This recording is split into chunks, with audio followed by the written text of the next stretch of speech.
দণ্ডমার্জনায় রাষ্ট্রপতির ক্ষমতা আর রাজধানীর বাইরে হাইকোর্ট বেঞ্চ বসানোর ব্যাপারে একমত রাজনৈতিক দলগুলো। ঐক্যমত্য কমিশনের বৈঠকে সিদ্ধান্ত। গণতন্ত্রে উত্তরণের পথ মসৃণ রাখতে সতর্ক বিএনপি। মির্জা ফখরুলের মন্তব্য, দেশের স্বার্থে রাজনৈতিক দলগুলোকে এক কাতারে আসার আহ্বান রিজভির। পুরনো বন্দোবস্ত ফিরিয়ে আনার চেষ্টা করলে পরিণতি হবে শেখ হাসিনার মতো, নাহিদ ইসলামের হুঁশিয়ারি। বললেন, জুলাই অভ্যুত্থানকারীরা রাজপথেই আছে। গুমের সঙ্গে জড়িত সেনা সদস্যদের বিরুদ্ধে আইনানুগ ব্যবস্থা নেওয়া হচ্ছে, ব্রিফিংয়ে তথ্য। গণ অভ্যুত্থানকালে লুট হওয়া ৮০ ভাগ অস্ত্র উদ্ধার। ঢাকায় জাতিসংঘ মানবাধিকার হাইকমিশনের শাখা অফিস খোলার বিষয়টিকে ইতিবাচকভাবে দেখছেন বিশ্লেষকরা। খসড়া প্রস্তাবে পরিবর্তন সহ পাঠিয়েছে পররাষ্ট্র মন্ত্রণালয়। দেখছিলেন ক্রাউন 7 সংবাদ শিরোনাম, এবার বিস্তারিত। আইন ও বিধির মধ্যে থেকে রাষ্ট্রপতির ক্ষমা প্রদর্শন ও দেশের প্রতিটি বিভাগে হাইকোর্টের স্থায়ী বেঞ্চ করার বিষয়ে সব রাজনৈতিক দল একমত পোষণ করেছেন। তবে এই ক্ষমতা প্রয়োগে ক্ষতিগ্রস্ত পরিবারের মতামত নেয়ার কথা বলেছে জামাত ও এনসিপি। আর প্রতিটি বিভাগে হাইকোর্টের স্থায়ী বেঞ্চ করার বিষয়ে প্রধান বিচারপতির সম্মতি নেয়ার শর্ত দিয়েছে বিএনপি। জাতীয় ঐক্যমত্য কমিশনের সাথে আলোচনায় রাজনৈতিক দলগুলো নিজ নিজ অবস্থান থেকে এসব তুলে ধরে। ওবায়দুল্লাহ মামুনের প্রতিবেদন। বিচার বিভাগের বিকেন্দ্রীকরণ ও দণ্ড মার্জনায় রাষ্ট্রপতির ক্ষমা প্রদর্শনের বিষয়ে জাতীয় ঐক্যমত্য কমিশনের সাথে দিনব্যাপী আলোচনা হয় রাজনৈতিক দলগুলোর। বিকেলে আলোচনার অগ্রগতি নিয়ে গণমাধ্যমে কথা বলেন কমিশনের সহসভাপতি ডক্টর আলী রিয়াজ। বলেন, বিচার বিভাগের বিকেন্দ্রীকরণ ও রাষ্ট্রপতির ক্ষমার বিষয়ে একমত হয়েছে সব দল। তবে ক্ষমা প্রদর্শনের জন্য অ্যাটর্নি জেনারেলকে প্রধান করে ৬ সদস্যের বোর্ডের প্রস্তাবে একমত হতে পারেনি রাজনৈতিক দলগুলো। রাষ্ট্রপতি শুধুমাত্র এই উদ্দেশ্যে প্রণীত আইন ও বিধি অনুসরণ করেই ক্ষমতা প্রদর্শনের ক্ষমতা প্রয়োগ করতে পারবেন।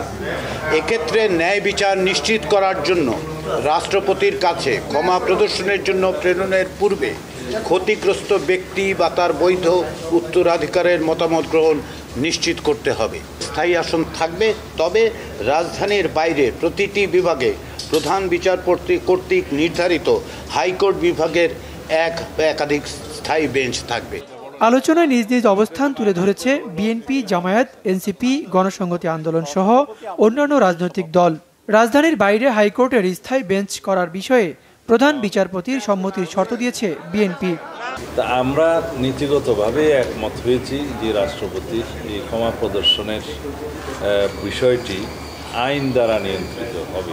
পার্মানেন্ট বেঞ্চ করতে হয় হাইকোর্ট ডিভিশনের সংবিধানে পরিবর্তন এনে, সেই ক্ষেত্রে আমাদেরকে সুপ্রিম কোর্টের একটা আলোচনা সাপেক্ষে করা উচিত। বিকজ আমরা চাই বিচার জনগণের দোরগোড়ায় পৌঁছুক। রাষ্ট্রপতির ক্ষমার বিষয়ে জামায়াত ও এনসিপি বলছে, অতীতে রাষ্ট্রপতির ক্ষমা প্রদর্শন আইনের অপব্যবহার হয়েছে। ভুক্তভোগীর পরিবারের সম্মতি নিয়ে আইনের মধ্য থেকে রাষ্ট্রপতির ক্ষমা প্রদর্শনের প্রস্তাব দিয়েছেন তারা। ব্যক্তিগতভাবে কোনো অপরাধের এগেনস্টে যদি কোনো শাস্তি হয়, যেমন কারো পিতাকে কেউ হত্যা করল, এই হত্যাকাণ্ডের বিচার হয়েছে তার ফাঁসি। এই ফাঁসিটা ইচ্ছা করলে কমিটি এবং রাষ্ট্রপতি এককভাবে ক্ষমা করতে পারবে না। সেখানে আমরা বলেছি যারা ক্ষতিগ্রস্ত পরিবার তাদের এখানে কনসেন্ট লাগবে। বাংলাদেশের প্রত্যেকটা বিভাগীয় শহরে একটি করে হাইকোর্টের স্থায়ী বেঞ্চ স্থাপন করা হবে। আমরা এই প্রস্তাবের সঙ্গে একমত হয়েছি। সংলাপে অংশ নেয়া অন্য দলগুলো বলছে, রাষ্ট্রের ন্যায় বিচার প্রতিষ্ঠায় রাষ্ট্রপতির ক্ষমা প্রদর্শনের গুরুতর বিষয়ে সুনির্দিষ্ট আইন থাকা জরুরি। ওবায়দুল্লাহ মামুন, বাংলা ভিশন, ঢাকা। বিএনপি মহাসচিব মির্জা ফখরুল ইসলাম আলমগীর বলেছেন, জাতীয় নির্বাচনের আগে একতরফাভাবে বিটিআরসি টেলিকম নেটওয়ার্ক ও লাইসেন্সিং পলিসি প্রণয়ন করা ঠিক হবে না। তড়িঘড়ি করে সিদ্ধান্তে উদ্বেগ জানান তিনি। বলেন, গণতন্ত্র উত্তরণের পথ মসৃণ রাখতে সতর্কতার সাথে রাজনৈতিক পরিস্থিতি মোকাবেলা করছে বিএনপি। রিপোর্ট করছেন সিকান্দার রেমান। বিএনপি চেয়ারপারসন বেগম খালেদা জিয়ার গুলশান কার্যালয়ে জরুরি সংবাদ সম্মেলন করেন দলের মহাসচিব মির্জা ফখরুল ইসলাম আলমগীর। মূলত বাংলাদেশ টেলিযোগাযোগ নিয়ন্ত্রণ কমিশন বিটিআরসির সাম্প্রতিক ড্রাফট টেলিকম নেটওয়ার্ক ও লাইসেন্সিং রিফর্ম পলিসি 2025-এর উদ্যোগের বিষয়ে কথা বলেছেন বিএনপি মহাসচিব। এই পলিসিতে গুরুতর সমস্যা রয়েছে বলে মনে করে বিএনপি। এই ধরনের জাতীয় পর্যায়ের টেলিকম নীতি প্রণয়ন অবশ্যই সতর্কতা, স্বচ্ছতা ও অংশগ্রহণ নিশ্চিত করে নিতে হবে। সামনে জাতীয় নির্বাচন থাকায় তাড়াহুড়ো করে সিদ্ধান্ত নেওয়া উচিত হবে না। বিএনপি বিশ্বাস করে সবার জন্য উপকার বয়ে আনে এমন নীতি গ্রহণযোগ্য।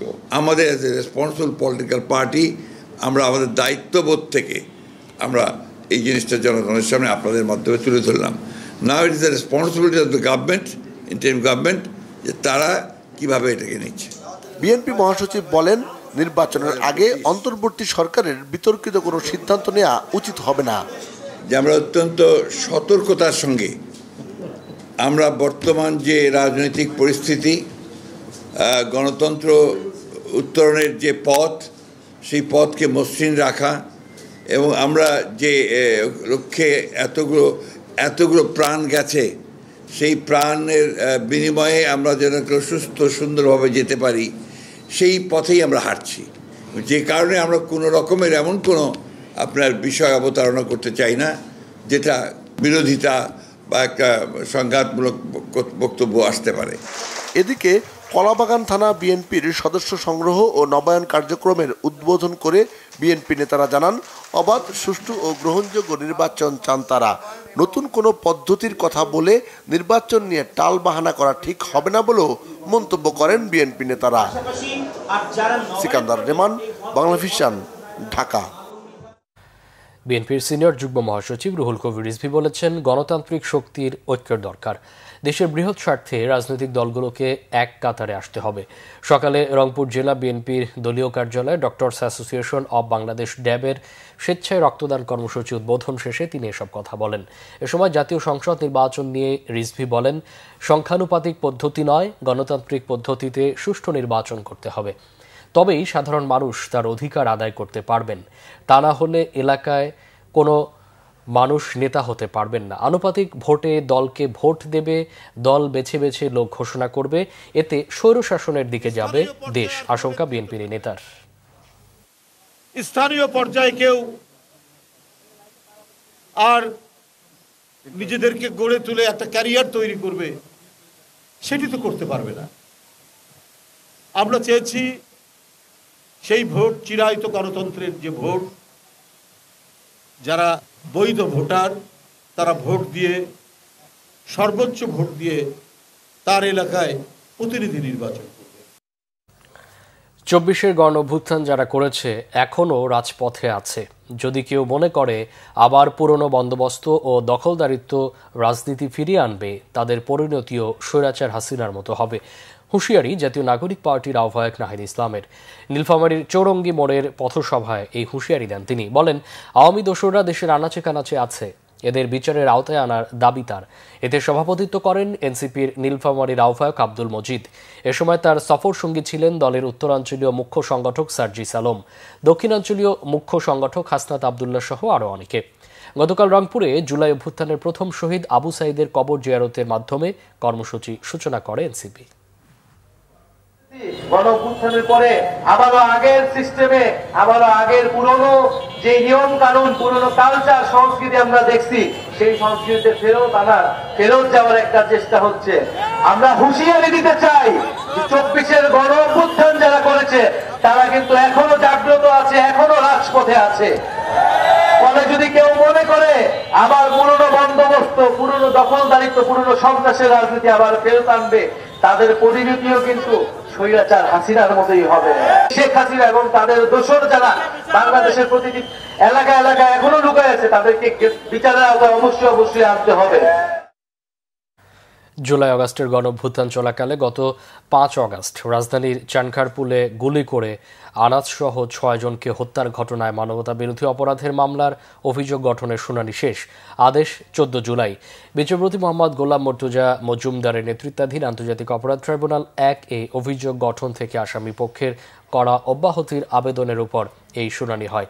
এই মামলায় গ্রেফতার হয়ে কারাগারে থাকা 4 আসামি ইন্সপেক্টর আরশাদ এবং 3 কনস্টেবল মোহাম্মদ সুজন, ইমাজ হোসেন ইমন ও নাসিরুল ইসলামকে সকালে ট্রাইব্যুনালে হাজির করা হয়। গত 29 জুন প্রসিকিউশনের পক্ষে চিফ প্রসিকিউটর মোহাম্মদ তাজুল ইসলাম এই মামলার আসামিদের বিরুদ্ধে অভিযোগ গঠন চেয়ে শুনানি শেষ করেন। ওই দিন ডিএমপির সাবেক কমিশনার হাবিবুর রহমান সহ পলাতক 4 আসামির পক্ষে অভিযোগ থেকে অব্যাহতি চেয়ে আবেদন শুনানির জন্য সময় আবেদন করেন রাষ্ট্রনিযুক্ত আইনজীবী মোহাম্মদ কুতুবুদ্দিন। গত বছরের 5 আগস্ট রাজধানীর চানখারপুল এলাকায় প্রাণঘাতী অস্ত্র ব্যবহার করে 10ম শ্রেণীর ছাত্র শাহরিয়ার খান আনাস, শেখ মাহদি হাসান জুনাইদ ও ইয়াকুব, মোহাম্মদ রাকিব হাওলাদার, মোহাম্মদ ইসমামুল হক এবং মানিক মিয়াকে গুলি করে হত্যা করা হয়।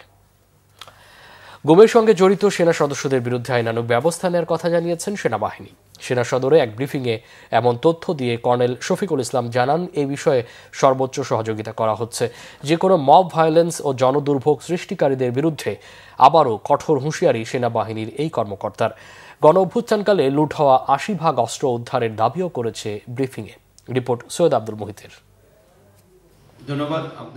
দেশের আইন শৃঙ্খলা পরিস্থিতি ও সমসাময়িক ইস্যুতে ঢাকা সেনানিবাসে সংবাদ সম্মেলন করে সেনা সদর।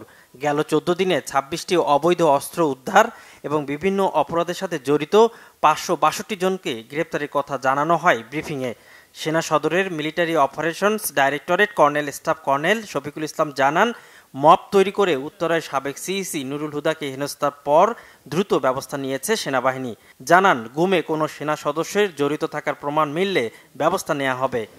বাংলাদেশ সেনাবাহিনীর বিভিন্ন সদস্য ডেপুটেশনে যেসব সংস্থায় থাকে, সেই সংস্থাগুলো আমাদের সেনাবাহিনীর নিয়ন্ত্রণাধীন নয় এবং কিছু কিছু সেনা সদস্য যারা ডেপুটেশনে ছিল তাদের বিরুদ্ধে গুমের সাথে অভিযোগ এসছে এবং তাদের তদন্ত চলমান রয়েছে এবং তাদের এই তদন্তে যদি গুমের সংশ্লিষ্টতা প্রমাণ পায় তাহলে অবশ্যই বাংলাদেশ সেনাবাহিনী তাদের বিরুদ্ধে যথাযথ আইনানুগ ব্যবস্থা গ্রহণ করবে। যে কোনো মব ভায়োলেন্স বিরুদ্ধে আমরা সোচ্চার আছি। আপনি পটিয়ার ঘটনার কথা বলছেন, সেনাবাহিনী দ্রুত পরিস্থিতি নিয়ন্ত্রণে নিয়ে এসছে। তিনি জানান, নির্বাচনের বিষয়ে এখনো কোনো নির্দেশনা পাননি তারা। লুট হওয়া অস্ত্র উদ্ধার নিয়েও তথ্য দিয়েছেন তিনি। এখন পর্যন্ত 80% অস্ত্র এবং অ্যামিউনিশন আমরা উদ্ধার করতে সক্ষম হয়েছি। বাকি যে 20% আছে আমরা চেষ্টা করে যাচ্ছি যে এইগুলো যেন নির্বাচনের পূর্বে যতদূর সম্ভব আমরা এগুলো উদ্ধার করতে পারি, যাতে একটি সুষ্ঠু অবাধ নির্বাচন সংগঠনে একটি সহায়তা করে। পার্বত্য চট্টগ্রামের সন্ত্রাসী গোষ্ঠী কেএনএফ-এর বিরুদ্ধে চলমান অভিযান নিয়েও মন্তব্য করেন কর্নেল শফিকুল ইসলাম। কেএনএফ সদস্য গুলিবিদ্ধ হয়ে নিহত হয়েছে এবং এছাড়াও 3টি এসএমজি, একটি চাইনিজ রাইফেল এবং 364 রাউন্ড অ্যামুনিশন পাওয়া গিয়েছে। সাথে আরও কিছু সামরিক সরঞ্জামাদি এবং নথিপত্র আমরা উদ্ধার করতে সক্ষম হয়েছি। এটা অবশ্যই একটি বড় প্রভাব ফেলবে এবং আমরা একটা বড় আভিযানিক সাফল্য বলে মনে করছি। সৈয়দ আব্দুল মুহিত, বাংলা ভিশন, ঢাকা। ঢাকায় জাতিসংঘ মানবাধিকার হাইকমিশন কার্যালয়ের শাখা অফিস খোলার বিষয়টিকে ইতিবাচকভাবে দেখছেন সাবেক কূটনীতিক ও আন্তর্জাতিক সম্পর্ক বিশ্লেষকরা। এতে বাংলাদেশের মানবাধিকার পরিস্থিতির উন্নয়ন ঘটবে বলে আশা তাদের। রিপোর্ট করছেন ইমরুল কায়েস। গত 15 বছর স্বৈরাচারী শেখ হাসিনার আমলে গুম-খুন, ধর্ষণ ও আয়নাঘরে নির্যাতন করে মানবাধিকার লঙ্ঘনের বিষয়টি প্রাতিষ্ঠানিক রূপ পায়। জুলাই গণ-অভ্যুত্থানে গুলি করে ছাত্র জনতার হত্যা নির্যাতনের মধ্য দিয়ে মানবাধিকারের বুকে শেষ পেরেক মারে স্বৈরাচারী সরকার। হাসিনা পতনের পরপরই ঢাকা সফরে এসে জাতিসংঘ মানবাধিকার হাই কমিশনার ভলকার তুর্ক, প্রধান উপদেষ্টা ডক্টর মোহাম্মদ ইউনূস সহ সরকারের ঊর্ধ্বতনদের সাথে বৈঠক করেন। সে সময়ই বাংলাদেশে জাতিসংঘ মানবাধিকার হাই কমিশনের শাখা অফিস খোলার প্রস্তাব দেন তিনি। দীর্ঘ আলাপ আলোচনার পর গেল রবিবার উপদেষ্টা পরিষদ ঢাকায় মানবাধিকার অফিস খোলার বিষয়ে নীতিগতভাবে একমত হয়। অন্তর্বর্তী সরকারের সিদ্ধান্তকে স্বাগত জানিয়েছেন সাবেক কূটনীতিক রাশেদ আহমেদ চৌধুরী। পরবর্তীতে রাজনৈতিক সরকার আসলেও মানবাধিকার পরিস্থিতি ভালো থাকবে বলে আশা করেন তিনি। ওরা যে রিপোর্ট দেয় দূর থেকে বসে সেটা একটা কোনো রিপোর্ট হয়, তারপর এটা প্রশ্নবিদ্ধ হয়। কিন্তু ওরা যদি গ্রাউন্ডে থাকে এবং যখন এই ঘটনা হয় যেই করুক তারা কিন্তু এগুলো নোট করবে, তাহলে কিন্তু আমাদের মানে হিউম্যান রাইটস সিচুয়েশনটা ইমপ্রুভ করবে। আমি এটা পজিটিভ দেখি, আমি ওয়েলকাম করি। এটা বাংলাদেশের গণতন্ত্রের জন্য ভালো হবে। আন্তর্জাতিক বিশ্লেষক আবু সালেহ ইউসুফ বলেন, মানবাধিকার অফিস দেশের মানবাধিকার সুরক্ষায় সেফগার্ড হিসেবে কাজ করবে। আমাদের যে একটা দীর্ঘ প্রায় 15 বছরের মানবাধিকার ভায়োলেশনের বিভিন্ন চরম মানবাধিকার ভায়োলেশনের বিষয়গুলো আসছে, সেক্ষেত্রে জাতিসংঘের মানবাধিকার কমিশনের অফিস এখানে থাকলে আন্তর্জাতিক যে মান অনুযায়ী তারা এগুলোকে অবজার্ভ করতে পারবেন। সুতরাং এটা মানবাধিকারের বিষয়গুলোর ব্যাপারে সংশ্লিষ্ট সকল পক্ষের আরও দায়িত্বশীল হওয়ার সুযোগ থাকবে, জনসচেতনতা বৃদ্ধি পাবে এবং সবাই মানবাধিকার বিষয়গুলোর ব্যাপারে আরও বেশি মনোযোগী হবেন। উপদেষ্টা পরিষদ চূড়ান্ত অনুমোদন দিলেই মানবাধিকার কার্যালয় স্থাপনে জাতিসংঘের সঙ্গে সমঝোতা হবে ঢাকার। প্রাথমিকভাবে 3 বছরের জন্য স্থাপিত হবে এ কার্যালয়। ইমরুল কায়েস, বাংলাভিশন, ঢাকা। পররাষ্ট্র উপদেষ্টা তৌহিদ হোসেন বলেছেন, ঢাকায় জাতিসংঘ মানবাধিকার অফিস স্থাপনের খসড়া প্রস্তাব কিছু পরিবর্তন সহ পাঠিয়েছে পররাষ্ট্র মন্ত্রণালয়। জাতিসংঘ তা গ্রহণ করলে মানবাধিকার কার্যালয় স্থাপনের বিষয়ে সমঝোতা চূড়ান্ত হবে বলে জানান তিনি। মার্কিন পররাষ্ট্রমন্ত্রী মার্কো রুবিওর সাথে প্রধান উপদেষ্টার ফোনালাপে যত দ্রুত সম্ভব নির্বাচন অনুষ্ঠানের বিষয়েও আলোচনা হয়েছে। রিপোর্ট করছেন ইমরুল কায়েস। পররাষ্ট্র উপদেষ্টা তৌহিদ হোসেন বলেছেন, ঢাকায় জাতিসংঘ মানবাধিকার কার্যালয়ের অফিস স্থাপনের বিষয়ে খসড়া নিয়ে দুপক্ষের আলোচনা চলছে। জানান, খসড়ায় ঢাকার দেওয়া পরামর্শগুলো গ্রহণ করলে সমঝোতা চূড়ান্ত হবে। পররাষ্ট্র মন্ত্রণালয়ে সাংবাদিকদের এসব কথা বলেন তিনি। সেটাকে আমরা মডিফাই করেছি, তারা আবার কিছু মডিফিকেশন বলেছে। তারপরে কাছাকাছি যাওয়ার পরে আমরা তখন এটাকে অন্যান্য যে প্রসেসিং আছে সেই প্রসেসিংয়ে ফেলেছি। সেই পর্যায়ে এখন আমাদের কিছু পরিবর্তন আছে, তাদের দেয়া যে ড্রাফট এবং যেটা অনেকটাই আমরা এগ্রি করেছিলাম, সেই পরিবর্তনগুলি তারা যদি গ্রহণ করে তাহলে একটু তাড়াতাড়ি হবে। যদি তারা গ্রহণ না করে, তারা যদি আবার বলে যে না এটা পরিবর্তন করুন, আমরা তখন দেখবো যে সেটা পরিবর্তন করা যাবে কিনা। ড্রাফট এখন ওই এন্ডে আছে এখন। সম্প্রতি প্রধান উপদেষ্টা ডক্টর মোহাম্মদ ইউনুস ও মার্কিন পররাষ্ট্রমন্ত্রী মার্কো রুবিওর মধ্যে ফোনালাপে নির্বাচন সহ নানা বিষয়ে আলোচনা হয়েছে বলে জানান পররাষ্ট্র উপদেষ্টা। চমৎকার পরিবেশে কথাবার্তা হয়েছে, আমি সামনে বসা ছিলাম এবং সেখানে যেই সংস্কার কার্যক্রমে তাদের সমর্থনের কথাও বলেছে এবং কথা উঠেছে যে যথাশীঘ্র সম্ভবই নির্বাচন করা হবে। মালয়েশিয়া আটক প্রবাসী বাংলাদেশিদের বিষয়ে দেশটির কাছে বিস্তারিত জানতে চাওয়া হয়েছে বলেও জানান তিনি। ইমরুল কায়েস, বাংলাভিশন, ঢাকা। নারী, শিশু ও সমাজ কল্যাণ বিষয়ক উপদেষ্টা শারমিন এস মুর্শিদ বলেছেন, দেশে নারী ও শিশু নির্যাতনের বিষয়টি দীর্ঘদিন ধরেই মহামারীর মতো চলছে। এর কারণ রাজনীতি, মাদক, মোবাইল ও পর্নোগ্রাফি।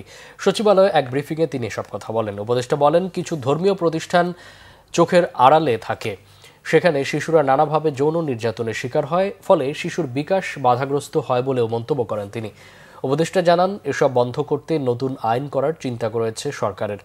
উপদেষ্টা জানান, 2,81,445টি নারী ও শিশু নির্যাতনের অভিযোগ জমা হয়েছে, কিন্তু মন্ত্রণালয়ের এত অভিযোগ সমাধানের সক্ষমতা নেই। তবে জনগুরুত্বপূর্ণ অভিযোগের দ্রুত সমাধানের চেষ্টা চলছে। মুরাদনগরের ধর্ষণের ঘটনায় ইউএনওকে প্রধান করে কুইক রেসপন্স টিম কাজ শুরু করেছে বলেও জানান সমাজ কল্যাণ ও নারী বিষয়ক উপদেষ্টা। ন্যূনতম ঐক্যমত্যের ভিত্তিতে জুলাই সনদ ঘোষণার দাবি জানিয়েছে গণতন্ত্র মঞ্চ। কারো স্বার্থেই গণঅভ্যুত্থানের অর্জন নষ্ট করা যাবে না বলেও মন্তব্য করেছেন দলটির নেতারা। বৃহস্পতিবার এক সংবাদ সম্মেলনে গণতন্ত্র মঞ্চের নেতারা বলেন, শিক্ষার্থী জনতার দীর্ঘ সংগ্রাম ও গণঅভ্যুত্থানের মধ্য দিয়ে দীর্ঘ সময় ক্ষমতা আঁকড়ে রাখা স্বৈরাচারকে হটানো হয়েছে। সেই গণতান্ত্রিক অভিযাত্রাকে অক্ষুণ্ণ রাখতে হবে। গণতন্ত্র মঞ্চ মনে করে, ব্যক্তি, গোষ্ঠী বা কোটারি স্বার্থে কোনোভাবেই গণঅভ্যুত্থানের অর্জন নষ্ট করা যাবে না। বিভক্তি, বিভাজনের পায়তারা রুখে দিতে হবে। রাষ্ট্র ব্যবস্থার গণতান্ত্রিক সংস্কারের লক্ষ্যে ঐক্যমত্য প্রতিষ্ঠায় গণতন্ত্র মঞ্চ আন্তরিক প্রচেষ্টা অব্যাহত রেখেছে দাবি করে সংবাদ সম্মেলনে জাতীয় ঐক্যমত্য কমিশনের প্রচেষ্টাকে স্বাগত জানানো হয়। সংবাদ সম্মেলনে জুলাই-আগস্ট মাসের কর্মসূচি ঘোষণা করে গণতন্ত্র মঞ্চ। সরকার যে প্রক্রিয়ার মধ্য দিয়ে জুলাই সনদ তৈরির চেষ্টা করছে তা ভুল প্রক্রিয়া বলে মন্তব্য করেছেন বৈষম্য বিরোধী ছাত্র আন্দোলনের নেতারা। বিকেলে টিএসসির পায়রা চত্বরে তরুণ ইন্টেলেকচুয়ালদের পাঠশালা প্রাগ এর আয়োজনে জুলাই ঘোষণাপত্র শিক্ষার্থীদের প্রত্যাশা ব্যানারে আলোচনায় অংশ নিয়ে এমন মন্তব্য করেন তারা। নেতারা বলেন, সরকারে যারা আছেন তাদের জুলাই সনদ যে সময়ের মধ্যে দেওয়ার কথা ছিল তা ব্যর্থ হয়েছে। এখন রাজনৈতিক জটিলতায় জুলাই ঘোষণাপত্র প্রকাশ করা সম্ভব হচ্ছে না। জুলাই ঐক্য শুধু কাগজে লিখলেই শেষ হয়ে যাবে না। মানুষ যে স্বপ্ন দেখেছিল অন্তর্বর্তী সরকার তার ধারে কাছেও নেই। দেশে এখন না আছে সংস্কার, না আছে পরিবর্তন। সরকার যদি সবকিছু রাজনৈতিক দলের হাতে তুলে দেয় তাহলে এই জুলাই আন্দোলনের দাম কি রইল, প্রশ্ন ছাত্র নেতাদের। আমরা এমন একটা সনদ যাতে প্রস্তুত করতে পারি, আধুনিক যে ফেরাউন তৈরি হবে সে ফেরাউনের যাতে তৈরি না হয়, এই বিষয়গুলো যাতে আমাদের এই সনদে থাকে, এটা এনশিওর করা দরকার। এই আন্দোলনে সম্পৃক্ত হওয়ার কারণে কোনো রকম যাতে আগামীতে কোনো রকম যাতে বঞ্চনা এবং নিপীড়নের শিকার না হয়, এই বিষয়টা এনশিওর করতে হবে। বর্তমানে সরকার সে একটা জাতীয় ঐক্যমত কমিশন করে কিছু রাজনৈতিক দলের সাথে কিছু সংস্কার করবে, তারা কিছু সংস্কার প্রস্তাবনা ঠিক করে সেগুলোর ভিত্তিতে তারা জুলাই সনদ করবে। ওকে ফাইন, করুক, কিন্তু কতদিন? আমরা তো দেখতে পাচ্ছি যে পলিটিক্যাল পার্টিগুলোর সাথে সকল পলিটিক্যাল পার্টি যে বিষয়ে একমত হবে শুধুমাত্র সেই সংস্কারগুলোই বাস্তবায়ন হবে। তাহলে এটাতে লাভটা কি? দিন শেষে যদি আমি আমার গোটা একটা অভ্যুত্থান আমাদের রাজনৈতিক দলগুলোর হাতে গিয়ে তুলে দিয়ে আসি। দিন দিনই বাড়ছে ডেঙ্গু রোগের সংখ্যা, তবুও নেই সচেতনতা, নেই সিটি কর্পোরেশনের ওষুধ ছিটানোর কার্যক্রম। প্রধান উপদেষ্টার বিশেষ সহকারী সাইদুর রহমান বলেছেন, প্রাথমিকভাবে সামাল দেয়া গেলেও ডেঙ্গুর প্রাদুর্ভাব বাড়লে তা সামাল দেয়া কষ্টসাধ্য হবে। দেখুন আমার করা একটি রিপোর্ট। রাজধানীর ফার্মগেট এলাকার ইন্দিরা রোডের একটি গলির চিত্র এটি। চলছে বাড়ির নির্মাণ কাজ, যেখানে সেখানে ছড়ানো ছিটানো ময়লা আবর্জনা। একদিকে বৃষ্টির পানি, অন্যদিকে ময়লার স্তূপ। তার উপর সাম্প্রতিক সময়ে বাড়ছে ডেঙ্গুর প্রাদুর্ভাব। এলাকাবাসী বলছেন, এ অবস্থায় প্রতিনিয়ত আতঙ্কে থাকেন তারা। আমার বাসার সামনেই অনেকগুলো ময়লা ফেলা, বাড়িওয়ালাও দেখতেছে না, দারোয়ানও দেখতেছে না, এরকমই প্রত্যেকটা বাড়িওয়ালাই ম্যাক্সিমাম টাইম এরকম। আর যদি আপনি অ্যাপার্টমেন্টের দিকে যান সেক্ষেত্রে তারা একটু সচেতন। আমরা তো অনেক ভয় পাই, সন্ধ্যার পরে দরজা জানালা সব লাগাই দিই, আর অনেক মশা আছে, চারিপাশে পরিবেশও তেমন একটা ভালো না। এলাকাবাসীর অভিযোগ, শেষ কবে নাগাদ সিটি কর্পোরেশন মশা নিধন ওষুধ স্প্রে করেছে তা বলা দুষ্কর। ওরাই ভালো জানে কি বাজেট করে কি দেয়, আমাদের সয়াবিন তেল দেন, সরিষার তেল দেন, ওষুধ আমরা তাও বুঝি না। নিজেকে নিজে নিয়ে ওরা অনেক ব্যস্ত, আমাদের মতো সাধারণ মানুষকে নিয়ে আসলে ওনারা সিটি কর্পোরেশনের লোকেরা ওগুলা আমাদের নিয়ে ভাবে না। মশা যে দমন সেটা যেন হয় সরকারের পক্ষ থেকে, এবং যাতে মানুষ ডেঙ্গু রোগে আক্রান্ত হয়ে হসপিটালে ভর্তি না হতে হয় এবং এই সকল রোগ থেকে যাতে মানুষের জীবন রক্ষা পায়, সেটাই আমরা চাই, সেটাই আমাদের প্রত্যাশা। এদিকে ডেঙ্গু প্রতিরোধে চীনের দেয়া বিভিন্ন হাসপাতাল সামগ্রী বিতরণ অনুষ্ঠানে ডেঙ্গুর প্রাদুর্ভাব নিয়ে কথা বলেন প্রধান উপদেষ্টার বিশেষ সহকারী সাইদুর রহমান। বলেন, ডেঙ্গু রোগী সামাল দিতে কাজ করছে সরকার। প্রত্যেকে যার যার দায় পালন করলে শুধুমাত্র আজকে চিকিৎসা ব্যবস্থা নিয়ে আমাদের গুরুত্ব দিতে হবে না, কিন্তু ডেঙ্গু পরিস্থিতি এখন পর্যন্ত নিয়ন্ত্রণে আছে। আমাদের প্রস্তুতি যেই জায়গাগুলোতে আপনারা খেয়াল করবেন, যেই জায়গাগুলো আক্রান্ত হটস্পট হচ্ছে সেখানে স্বাস্থ্য অধিদপ্তরের পক্ষ থেকে অতি দ্রুত সব ধরনের সহায়তা। আমাদের প্রস্তুতি আছে, কিন্তু এই বার্ডেন যদি বেড়ে যায়, যেটা আমরা অ্যান্টিসিপেট করছি, যদি সামনে বেড়ে যায় হয়তো একটু অনুষ্ঠানে চীনা দূতাবাসের charge the affairs Liu Yohan বলেন, বাংলাদেশের স্বাস্থ্য খাতের উন্নয়নে চীন সবসময় পাশে থাকবে। Mamun Abdullah, Bangla vision, Dhaka. Dhaka medical college হাসপাতালে পূবালী ব্যাংক পিএলসির কালেকশন বুথ উদ্বোধন করা হয়েছে। এই বুথের মাধ্যমে হাসপাতালের রোগীদের বিভিন্ন ফি, স্বাস্থ্য পরীক্ষার ফি ও অন্যান্য ফি এবং মেডিকেল কলেজের শিক্ষার্থীদের ভর্তি ও টিউশন ফি জমা দেওয়া যাবে। প্রধান অতিথি হিসেবে উপস্থিত থেকে বুথটির উদ্বোধন করেন ঢাকা মেডিকেল কলেজ হাসপাতালের পরিচালক ব্রিগেডিয়ার জেনারেল মোহাম্মদ আসাদুজ্জামান। অনুষ্ঠানে সম্মানিত অতিথি হিসেবে উপস্থিত ছিলেন পূবালী ব্যাংকের ব্যবস্থাপনা পরিচালক ও প্রধান নির্বাহী মোহাম্মদ আলী। অনুষ্ঠানে অন্যান্যদের মধ্যে উপস্থিত ছিলেন ব্যাংকের উপব্যবস্থাপনা পরিচালক মোহাম্মদ ইসা, ঢাকা দক্ষিণ অঞ্চল প্রধান ও উপব্যবস্থাপক মহাব্যবস্থাপক মোহাম্মদ রফিকুল ইসলাম, ঢাকা মেডিকেল কলেজের শিক্ষক কর্মকর্তা এবং ব্যাংকের প্রধান কার্যালয়ের নির্বাহীরা। ঢাকা দক্ষিণ সিটি কর্পোরেশনের হোল্ডিং ট্যাক্স ও ট্রেড লাইসেন্স ফি সংগ্রহে নগর ভবনে বুথ চালু করেছে ঢাকা ব্যাংক পিএলসি। গতকাল নগর ভবনে এই বুথের উদ্বোধন করা হয়। ব্যাংকটির deputy managing director Sheikh Abdul Bakir এবং ঢাকা দক্ষিণ সিটি কর্পোরেশনের প্রশাসক মোহাম্মদ শাহজাহান মিয়া এই সংগ্রহ বুথের উদ্বোধন করেন। এর ফলে এখন থেকে সরাসরি হোল্ডিং ট্যাক্স ও ট্রেড লাইসেন্স ফি দিতে পারবেন ঢাকা দক্ষিণ সিটির বাসিন্দারা। এছাড়া ঢাকা ব্যাংকের যে কোনো শাখা থেকেও ঢাকা দক্ষিণের হোল্ডিং ট্যাক্স ও ট্রেড লাইসেন্স ফি সরাসরি জমা দেওয়া যাবে। উদ্বোধন অনুষ্ঠানে ঢাকা দক্ষিণ সিটি কর্পোরেশনের প্রধান নির্বাহী কর্মকর্তা ডক্টর মোহাম্মদ জিল্লুর রহমান সহ আরও অনেকে উপস্থিত ছিলেন। সেমি কন্ট্রাক্ট বিলিয়ন ডলারের শিল্প হতে পারে বলে জানিয়েছেন বিডার নির্বাহী চেয়ারম্যান ডক্টর আশিক চৌধুরী। তবে সেজন্য দরকার প্রশিক্ষিত কর্মী ও সরকারের বিনিয়োগ বান্ধব নীতি প্রণয়ন। ফরেন সার্ভিস একাডেমিতে এক সংবাদ সম্মেলনে তিনি বলেন, সেমি কন্ট্রাক্ট শিল্প বিশ্বব্যাপী 600 বিলিয়ন ডলারের বাণিজ্য, তবে এই খাত থেকে মাত্র 6 মিলিয়ন ডলার পায় বাংলাদেশ। তিনি বলেন, দেশের মেধাবী তরুণরা বিদেশে গিয়ে এই শিল্পে কাজ করেন। সরকার উদ্যোগ নিলে দেশেই এমন সম্ভাবনাময় শিল্প প্রতিষ্ঠা করা সম্ভব। দেশে চিপ ডিজাইন ও প্যাকেজিং করার সুযোগ আছে। এজন্য স্বল্প ও দীর্ঘমেয়াদী পরিকল্পনা নিতে হবে। কয়েক স্তরে প্রশিক্ষণের ব্যবস্থার পাশাপাশি বিনিয়োগ বান্ধব পরিবেশ তৈরি করতে সরকারকে উদ্যোগ নেওয়ার আহ্বান জানান তিনি। বলেন, সক্ষমতা বাড়লে কয়েকশো মিলিয়ন ডলারের বিনিয়োগ আসবে।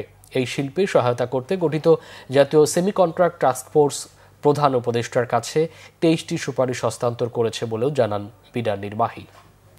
সংবাদ শেষ করব ক্রাউন সিমেন্ট শিরোনামগুলো আরেকবার জানিয়ে।